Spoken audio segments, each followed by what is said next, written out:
Hello guys. तो आज हम लोग जानेंगे 12th क्लास का, है ना, बातचीत चैप्टर, ठीक ना।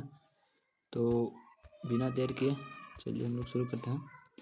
जैसे कि आप देख रहे हैं बातचीत पाठ है, तो सबसे पहले हम लोग इसका लेखक परिचय के बारे में चर्चा कर लेते हैं, ठीक ना। फिर कहानी की ओर चलेंगे। तो लेखक परिचय में से हम कुछ शॉर्ट कर लिए हैं, उसके बारे में बताते हैं। सबसे पहले जो पाठ का नाम है वो है हमारा बातचीत, ठीक ना।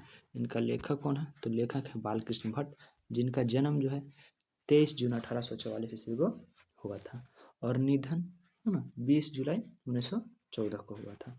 और इनका जो मूल स्थान था, निवास स्थान यानी रहने का जगह, इलाहाबाद उत्तर प्रदेश में था, है ना। और माता का नाम इनका था पार्वती देवी और पिता का नाम बेनी प्रसाद भट्ट, ठीक ना। माता जी का नाम जो था पार्वती देवी और पिताजी का नाम बेनी प्रसाद भट्ट। और जो बातचीत लेखन है ना, वो निबंध है। क्या है? निबंध है। और इनकी शिक्षा प्राथमिक से संस्कृत भाषा में रही थी। इनको संस्कृत में काफ़ी अध्ययन था, है ना। 1867 में प्रयाग के मिशन स्कूल में ये एंट्रेंस एग्जाम दिए और उसमें उत्तीर्ण हुए, ठीक ना। आगे चल करके वो उसमें अध्यापक रूप में भी रहे। 1859 से लेकर 1875 तक मिशन स्कूल में, प्रयाग मिशन में स्कूल के अध्यापक रहे, अर्थात टीचर हैं, ठीक ना। उसके बाद 1885 में प्रयाग के सी ए भी स्कूल के संस्कृत में अध्ययन कराएं, है ना। और लेकिन कुछ समय बाद उनका पिताजी का निधन हो गया और निधन उपरांत उनके घर की स्थिति उतना अच्छी नहीं रही, जिनके वजह से उनकी कमर टूट गई, अर्थात आर्थिक स्थिति से बहुत कमज़ोर हो गया, जिनके वजह से आर्थिक पिछड़ेपन कारण, है ना, बहुत उनको विकास रुक गया। बट कोशिश करते रहे, हिम्मत नहीं हारे और आगे चल के साहित्य के प्रति समर्पित हो गए, ठीक ना। इन्होंने रचना काफ़ी मात्रा में की है। 1877 में हिंदी प्रदीप मासिक पत्र का निर्माण किया, जो 33 वर्ष तक चलाते रहे, मतलब कि पत्रिका निर्माण किए प्रदीप्त नाम से, ठीक ना।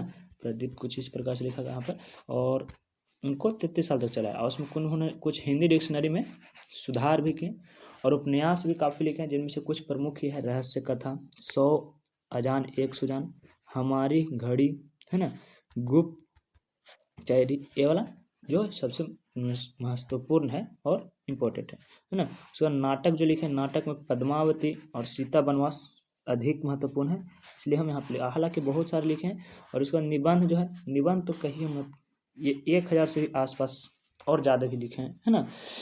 कम हो सकता है थोड़ा, लेकिन 100 से अधिक महत्वपूर्ण है। इनका जो निबंध है 100 से ज़्यादा महत्वपूर्ण है बालकृष्ण भट्ट के, है ना। बालकृष्ण भट्ट भारतेंदु युग के प्रमुख साहित्यकार में से एक हैं, जिन्होंने प्रतिमा काफ़ी है और प्रतिभाशाली गुण को प्रदर्शित किया है।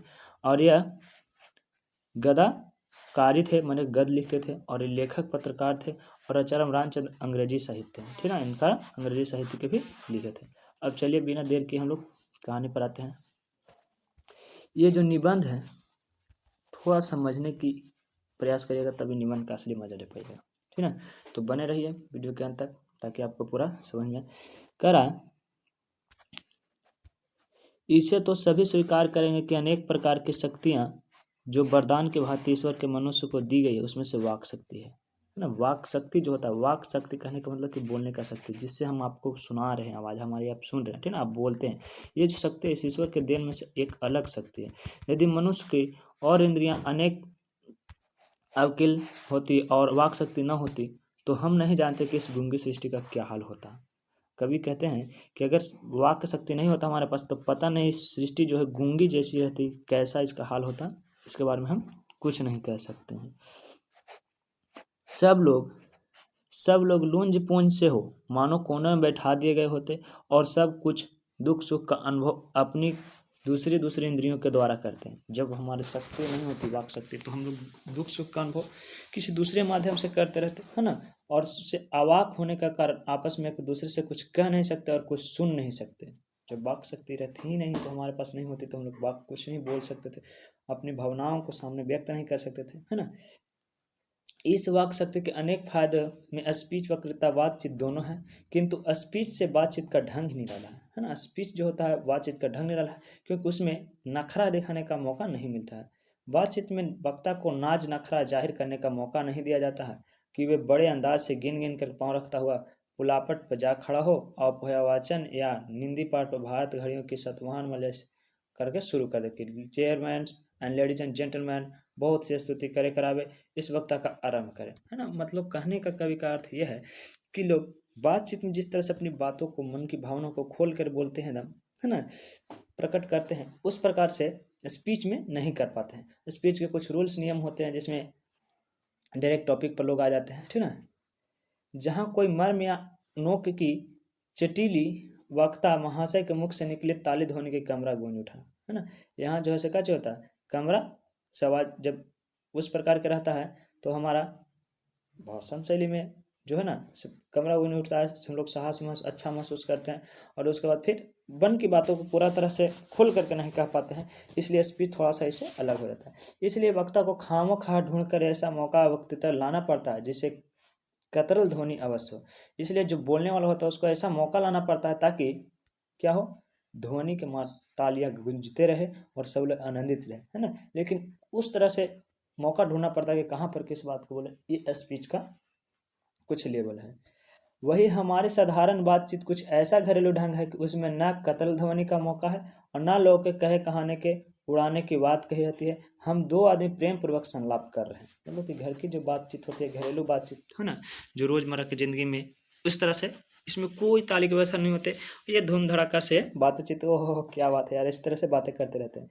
कोई चुटीली बात आ गई तो हम लोग हंस पड़े, है ना। जब कोई चुटीली बात आ जाती है तो हंस पड़ते हैं, और मुस्कुराहट से होठों पर केवल फड़फड़ाना ही इस अंतिम हंसी की सीमा है, मतलब कि हंसते रहे, हंस गए, ठीक ना। स्पीच का उद्देश्य सुनने वाले मन में जोश उत्साह पैदा कर देना है। घरेलू बातचीत मन रमाने का ढंग है, मतलब स्पीच सुनने वाला जो होता है उसमें सामने वाले जोश उत्साह भर देना है सामने वालों को। लेकिन घरेलू बातचीत जो होता है उसमें रमने का ढंग होता है, बातचीत समझने का होता है, ठीक ना। उसमें स्पीच की वजह से जिंदगी बेकदर हो, धक्के खाते फिरते हैं। स्पीच की तरह अगर घर में बोलते हैं तो लगता है कि अरे यार क्या बोल रहे हो ऐसे, है ना, खुल के बोलो ना, क्या समझ रहे हो, है ना। यहाँ घर है, स्पीच नहीं, हॉल नहीं है जो भाषण की तरह दे रहे हो, इस तरह से कभी कहते हैं। मतलब घर की बातें करने की मजा ही कुछ और है, ठीक ना। आगे कहता है कि जहाँ आदमी अपनी ज़िंदगी मज़ेदार बनाने के लिए खाने पीने चलने फिरने ज़रूरत है, उसी तरह से बातचीत की भी बहुत आवश्यकता है। और सही बात है, अगर बातचीत नहीं किया तो समझो कि क्या किया, ठीक है। जो कुछ मवाद या धुआं जमा रहता है वह बातचीत के जरिए भाप बन के निकल पड़ता है। मन में जो मवाद बना रहता है, धुआं बन के जन्म रहता है, उस बातचीत करने से मन हल्का होता है, स्वच्छ हो जाता है। कहता है चित्त हल्का और स्वच्छ हो, परम आनंद में मग्न हो जाता है। बातचीत का एक भी खास तरह का मजा होता है।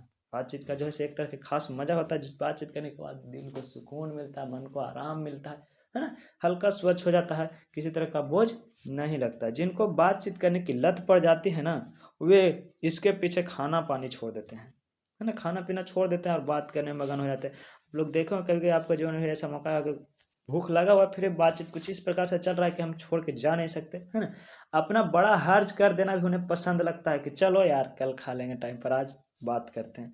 पर वे बातचीत का मजा नहीं खोना चाहते हैं, इसलिए नहीं टाइम पर खाना पाते हैं। रॉबिन्सन क्रूसो का किस्सा बहुते लोगों ने पढ़ा होगा, जिसे 16 बरस तक मनुष्य को मुख देखने को नहीं मिला। देखिए यहाँ पर थोड़ा सा कभी मोड़ लेते हैं और कहते हैं कि रॉबिन्सन क्रूसो का जो किस्सा है ना, बहुत लोगों ने पढ़ा होगा। 16 बरस तक मनुष्य को मुख से नहीं मिला, मतलब उसको मिलन मनुष्य से नहीं होता। कुत्ता बिल्ली आदि जानवरों के बीच रह करके 16 बरस के उपरांत उसने फ्राइडे के मुंह से एक बात सुनी। कुत्ता बिल्ली जानवर के बीच 16 साल बीतने के बाद फ्राइडे से एक मुख बात सुनी, यद्यपि उसने अपनी जंगली बोली में ही कहा था। पर उस समय रॉबिन्स का कुछ ऐसा आनंद हुआ मानो कि उसने नए सिरे से फिर आदमी को चला पाया, है ना। बिल्ली की आवाज़ ही सुना, लेकिन उसको ऐसा लगा कि लगता है कोई, वो हो क्या बात है यार, आज कितने दिनों के बाद आवाज़ सुनने को मिला है, और मन उसको थोड़ा सा हल्का सा हो गया, खुश हो गया, बहुत प्रसन्न हो गया। इससे सिद्ध होता है कि मनुष्य की वाक शक्ति कहाँ तक लुभाने सकती है ना। मनुष्य की जो वाक शक्ति है बहुत लुभा सकती है भाई, इतना शक्ति इसमें, इतना शक्ति सामने वालों को दुख, भय, डर, वाक किसके द्वारा ही प्रेरित करता है, उत्साह भरता है। वाक शब्द बहुत बहुत इंपॉर्टेंट लाइफ में, है ना। लेकिन कभी कभी बहुत ज़्यादा निर्लज्जा का सामना भी करना पड़ता है, इसलिए वाक शक्ति पर थोड़ा व्यवहार करना चाहिए। जिसमें केवल पत्र व्यवहार, समय के पत्र व्यवहार कभी एक बार साक्षात्कार नहीं हुआ, उन्हें अपनी प्रेमी से बातें करने के लिए कितने लालची होती है। जैसे कि देखो पत्र व्यवहार, पहले के ज़माना में लोग बातचीत की शैली जो था पत्र व्यवहार थे, लेकिन उसमें लालसा बनी रहती है कि आखिर क्या लिखा होगा, है ना, लोग क्या लिखे होंगे हमारे बारे में, वो क्या लिखा होगा, मैं उसके बारे में क्या लिखा हूँ, सामने वाले को लालसा बनी रहती है। अपना अंतराभित भाव दूसरे पर प्रकट करना और उसका आशय आप ग्रहण कर लेना शब्दों के ही द्वारा हो सकता है। मतलब कि किसी के मन की बातों को अपने शब्दों में प्रकट करना या तो अपनी बातों को सामने वाला को सामने दिखाना, महसूस करवाना शब्दों से ही संभव हो पाता है। इसलिए कहा गया है ना, सच है जब तक मनुष्य बोलता नहीं तब तक उसका गुण और दोष प्रकट नहीं होता।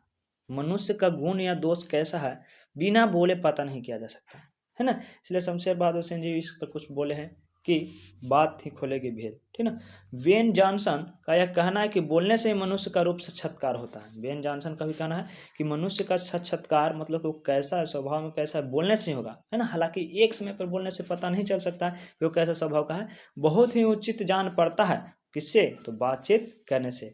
इस बातचीत की सीमा 2 से लेकर वहां तक जा सकती है जहां तक उनकी जमात, मीटिंग या सभा समझ ली जाए। मतलब कि बातचीत की जो सीमा होती है वहां तक जा सकता है जहां तक कि संभव हो सके। अकेले तो कोई बात कर नहीं सकता है, आईना के सामने आप कितना देर बात कर सकते हैं, बट अगर आप चाहें तो बात अपने से भी, मन की बातें होती है अपने से करते लोग, लेकिन फिर भी 2 लोग से लेकर के अनंत तक जा सकती है। एडिसन का मत है कि असल बातचीत सिर्फ 2 व्यक्तियों में होती है। हालांकि बातचीत तो बहुत सारे लोगों के बीच होता है, लेकिन है ना 2 व्यक्तियों के बीच जो बातचीत होती है सो अलग है। इसका तात्पर्य यह हुआ कि जब 2 आदमी होते हैं तो अपना दिल एक दूसरे के सामने खोलते हैं, और जब 3 हुए तो 2 की बात कोसों दूर हो गई। मतलब कि है ना, कवि कहते हैं कि जब 2 व्यक्ति बात करते हैं तो एकदम दिल खोल करके बात करते हैं, इसमें किसी प्रकार के एकदम संकोच नहीं संकोच, लेकिन जब इसमें कोई तीसरा आदमी आ जाता है तो क्या करता है, थोड़ा संकोच आता है कि ये क्या सोचेगा, हमारे बारे में जानेगा तो क्या सोचेगा। इस प्रकार से खुल करके बात नहीं होती, कोसों की दूरी हो जाती है ना। आगे बोलता है कि अगर यही 2 व्यक्ति की बात तीसरा आ जाता है तो आदमी कोसों दूर हो जाता है और दोनों की बातचीत निरस्त हो बैठेंगे और निपट मूर्ख ज्ञानी समझ बनाने लगेंगे। मतलब कि एक दूसरे को फिर अलग बात टॉपिक चेंज कर लेते हैं। जैसे है ना, जब 2 आदमी बात करते हैं तो कुछ इस प्रकार से होता है, जैसे गर्म दूध को ठंडे पानी के 2 बर्तन आसपास हटा दिया जाए तो एक दूसरे के पहुंच जाता है ना, अर्थात दूध ठंडा हो जाता है और पानी गर्म हो जाती है। ठीक उसी प्रकार से जब 2 व्यक्ति एक दूसरे से बातचीत करते हैं तो उसका असर एक दूसरे पर पहुंचता है, चाहे एक दूसरे को देखे भी नहीं तब बोले कि कौन कहे एक के शरीर के विद्युत प्रवेश करने लगे, है ना। अर्थात बिना देखे भी बातचीत जब होती है एक दूसरे से, है ना, तो इनके मन की भावनाओं को एक दूसरे को छू लेता है ना, या फोन से हो या डिजिटली हो या तो चिट्ठी के माध्यम से हो, हम लोग खुल की बातें करते हैं और उससे मन हल्का सा हो जाता है, स्वच्छ सा होता है, किसी तरह का बोझ सा नहीं लगता है। जब पास बैठने का असर इतना होता है ना, तो बातचीत में कितना असर होगा यह कौन नहीं स्वीकार करेगा। अस्तु अब इस बात का 3 आदमियों के साथ देखना चाहिए, मानो एक त्रिकोण सा बन जाता है। जब 3 आदमी एक दूसरे से बात करते हैं तो यहाँ पर त्रिकोण सा बन जाता है और खुल करके बातें नहीं हो पाती है जितना कि 2 व्यक्तियों में खुल करके बातें हो पाती है ना। इसमें कैसा रहता है, तो इसमें गुपचुप सा असर दिखता है ना, तीनों में परस्पर होती रहती है। जो बातचीत 3 की गई वह मानो अनूठी नक्शी गढ़ी और उपरांत, है ना, मतलब कि जब तीनों के बात में सहमति हो गई तो मानो कि अनूठी गई, मतलब कि बहुत ज़्यादा, है ना, आगे इसका बढ़ गया वार्तालाप। लेकिन अगर इसमें से एक की नाराजगी भी हुई तो उसमें वार्तालाप की संभावना आगे नहीं रहती है। आगे बोलता है उपरांत जब 4 आदमी तब बेतकल्लुफी की बिल्कुल स्थान नहीं रहता, खुल के बातें नहीं होगी। जब व्यक्ति 4 हो जाते हैं, है ना, 4 हो जाते हैं तो खुल करके बातें नहीं हो पाते। जो कुछ बातचीत की जाएगी वो फॉर्मेलिटी होगी, मतलब कि चलो भाई क्या हाल चाल है तुम्हारा, तो बोले हमारा भी ठीक है, आपका कैसा है, आप भी ठीक हो, मैं भी ठीक हूँ, चलो ठीक है फिर चलते हैं। इस तरह से बातचीत होता है, लेकिन खुल करके बातें नहीं हो पाती है। लेकिन 2 व्यक्तियों में बातें जो होती है से खुल करके हो पाती है। 4 से अधिक लोगों की बातचीत में केवल राम रमोवल कहलाएगी, है ना। ये कहते हैं कभी कभी कहते हैं कि 4 से अधिक लोगों के बाद तो केवल राम रमल का लगे, का भाई का हालचाल, तू बोल रहा हालचाल ठीक ठाक, हम बोल दिया हालचाल ठीक ठाक, हाँ तो ठीक है चलते हैं करके खत्म कर देता है। हमें संलाप नहीं कर सकते, इस बातचीत के अनेक भेद हैं। 2 बुढ़ी की बातचीत पराया जमाने की शिकायत पर हुआ करती है, ठीक है। मतलब किस तरह से 4 लोगों में बातचीत होता है, आगे बोलता है कि 2 बुढ़ी की, है ना, बुढ़ी की जो बातचीत होती है ना, वो किस प्रकार से होता है, पराया जमाने से होता है ना, पराया जमाने से होता है ना, पराया जमाने से होता है, कहने का मतलब है कि सामाजिक सोच से होता है। आगे बोलता है कि वो वे बाबा आदम के समय ऐसी दास्ताना शुरू करते हैं जिसमें 4 सच तो 10 झूठ। मतलब कि दो महिलाओं के बातचीत जो शैली जो होती है उसमें एक लेखक कहता है, देखिए हम नहीं कर रहे हैं 4 सच तो 10 झूठ, है ना। इस तरह की बातें को फेंकते हैं वो लोग कि मत कहिए आओ, उसमें खास करके अपने पतोह की चर्चा या तो जरूर ही होगी। एक बार उनकी बातचीत घोड़ा छूट जाना चाहिए, पहरों बीत जाने पर भी अंत नहीं होगा। कुछ इस प्रकार से अंत में एक बात तो जरूर कहेंगे, दीदी हम अपने से कहे हैं कोई से नहीं कहिएगा। पराया अंग्रेजी राज प्रदेश को पुराने समय की रीति नीति का अनुमोदन, इस समय भांति लायक नौजवानों की निंदा उनकी बातचीत का प्रमुख प्रकरण होगा। कवि कहते हैं कि इनका मुख्य कारण होता है नौजवानों की निंदा करना, है ना। इस तरह से बातचीत करती है, गांव की महिलाएं करती है, बुढ़ी बात करती है, इस तरह से कवि का कहना है।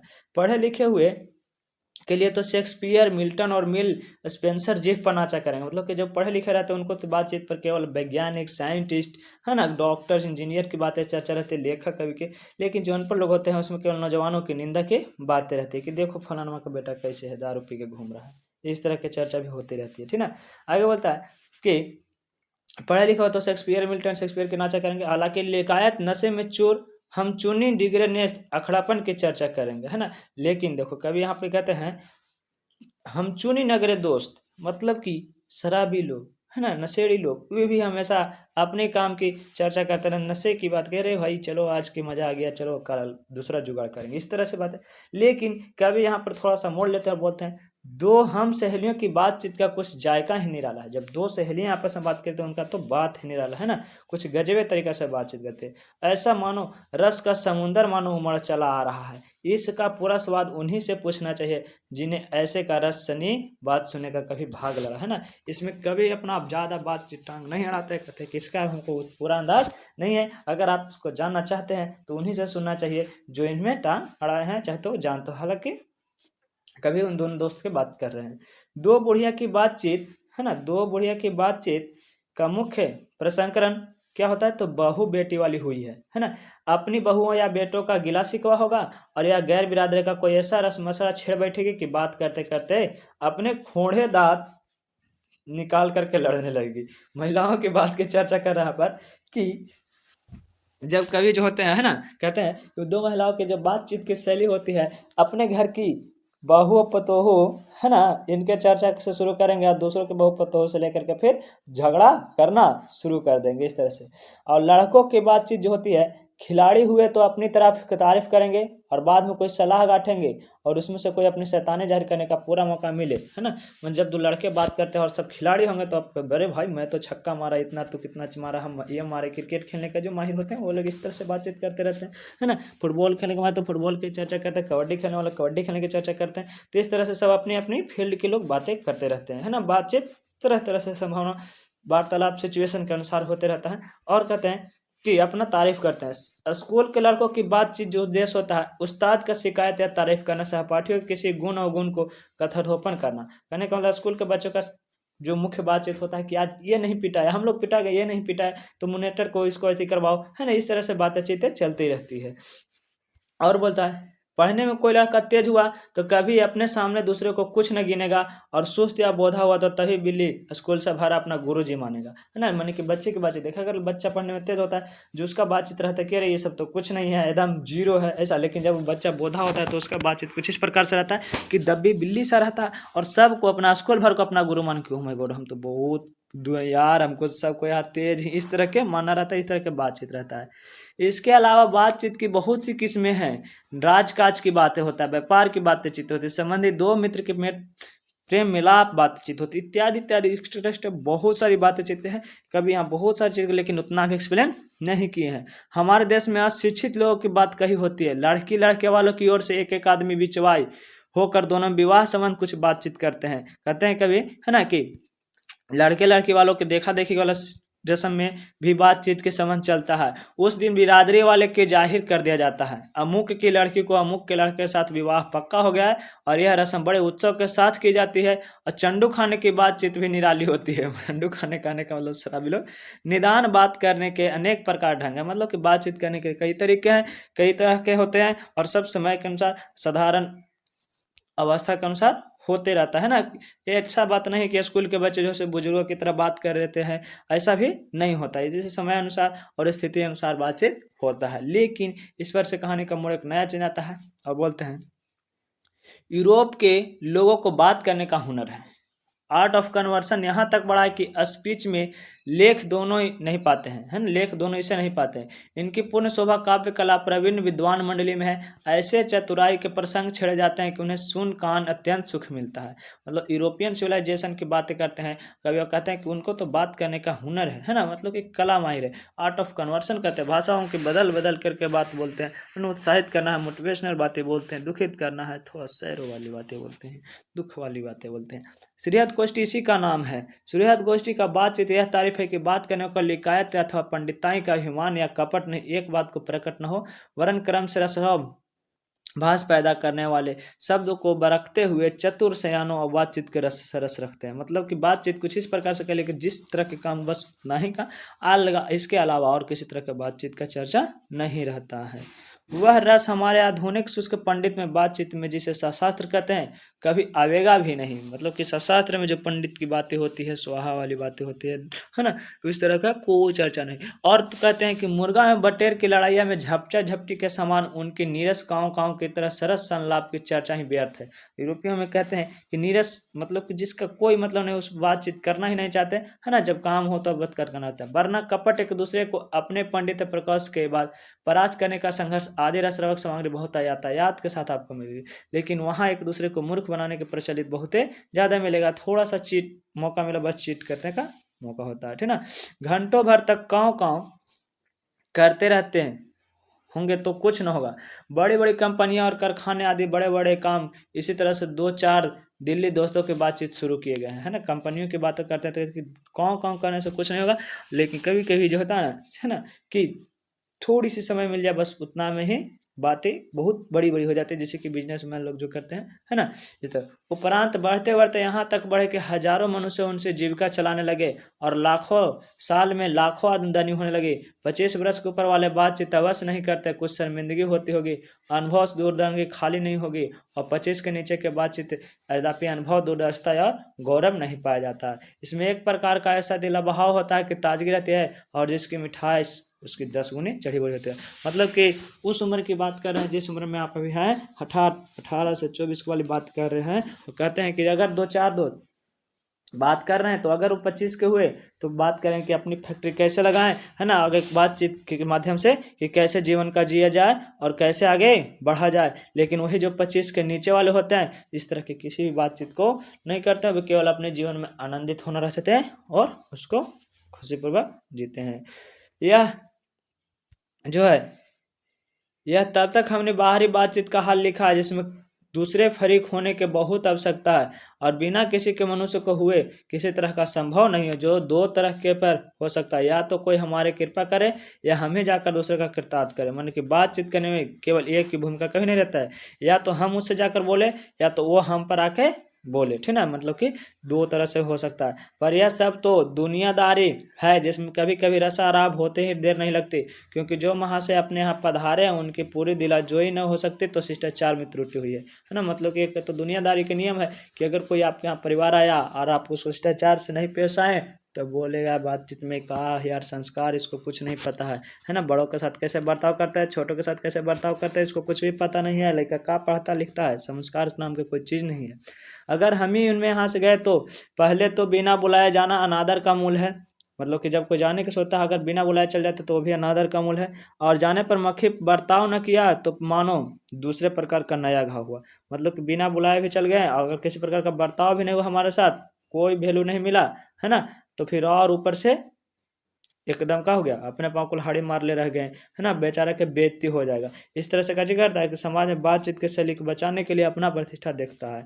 इसलिए उत्तम प्रकार का बातचीत करने का तरीका से ही हम समझते हैं कि वह शक्ति को पैदा कर सके और अपनी बातचीत किया कर ले, है ना। मतलब कि इस तरह से शक्ति को पैदा करे कि अपना बातचीत को सामने वाला के सामने रख सके। हमारी भीतरी मनोवृत्ति प्रशिक्षण नए रंग दिखलाई के वह प्रचनात्मक संसार का एक सबसे बड़ा आईना है जिसमें वैसे चाहो वैसे सूरत देख लेना।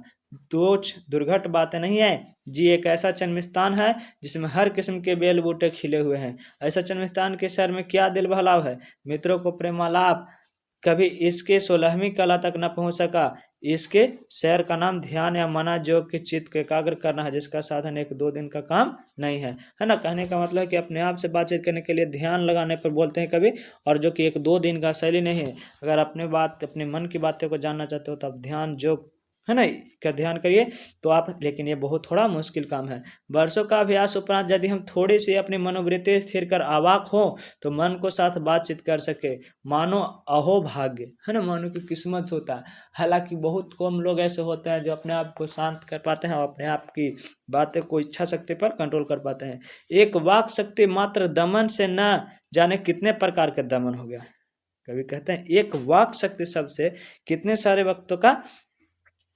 बातों का निकल जाता है। हमारी जिह्वा कतरनी के समान सदा स्वच्छंद चलित करती है।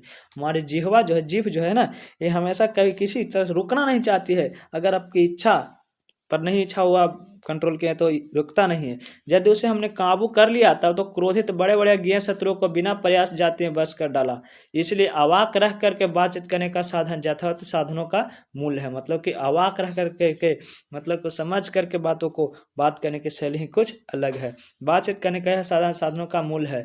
शक्ति परम पूज्य मंदिर है, परमार्थ एकमात्र सोपन है। शक्ति जो है परम पूज्य मंदिर है, परमार्थ एकमात्र सोपन है। इसलिए बातचीत को हमेशा ध्यान में रख करके रखना चाहिए है ना। कभी कभी बातचीत काफ़ी आगे बढ़ जाती है तो फिर मुसीबत के हो जाता है। इसलिए रहीम जी दोहा के माध्यम से कहते हैं कि रहीमन जिह्वा बावरी कह गई सर्ग पतार, आप तो कहीं भीतरी गई जूता खात कपार। तो ज़्यादा जूता भी ध्यान में रखना चाहिए है ना, कि ज़्यादा जिह्वा को नहीं बढ़ाना चाहिए ना, कि बड़ों से थोड़ा आदर के साथ बोलना चाहिए, छोटे को दुलार के साथ बोलना चाहिए, ताकि आपका भी सम्मान बचा रहे है ना। आप फिर उसको सम्मान देते रहें, गिव रिस्पेक्ट टेक रिस्पेक्ट है ना, इस तरह से। और फिर इसके साथ पाठ के साथ क्वेश्चन है, पाठ के साथ क्वेश्चन और इसके साथ पाठ के आसपास भी क्वेश्चन है, तो इसको देखिए।